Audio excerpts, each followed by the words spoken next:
Hello everyone, welcome to flowindata channel, and today we are going to start the new topic set. So sets are used to store multiple items in a single variable. Like list and tuple, set is also one of 4 built-in data types in Python. Okay, so a set is a collection which is both unordered and unindexed. And sets are written with curly braces. Let me show you how to create a set. So let's write here, this set is our variable, and now since sets are enclosed in curly braces, okay, so list we have the square brackets and the tuple in parentheses, and set is in curly braces. Remember that. Okay, now inside of here let's write fox, tiger, panda. Okay, so we have these items in our set. Now just print out, you need to write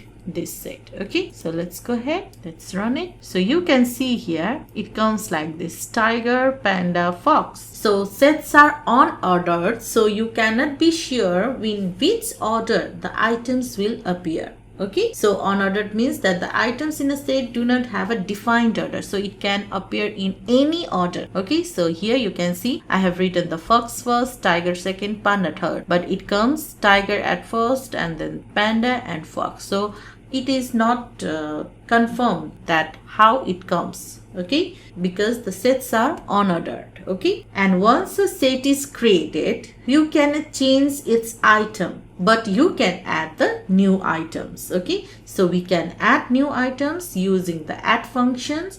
So let's go ahead and let's add something to our set. So you just need to write the add function. Now I'm going to add lion. Okay, so now let's print out the set. So you can see here panda, lion, fox, tiger. So it is unordered. And the last thing I want to tell you that the set cannot have 2 items with the same value. Okay, so if you put here the same values item like the fox, okay, so here let's clean this up. Fine, so we have this double value, the same values 2 times. Now if you run this, then you can see the fox appears only once. Okay, so we cannot have 2 items with the same value in the set. So this is all about set. It is very clean and simple. Okay, so there is one last built-in data type, that is dictionary, which we will continue in our next video. Thank you for being with us.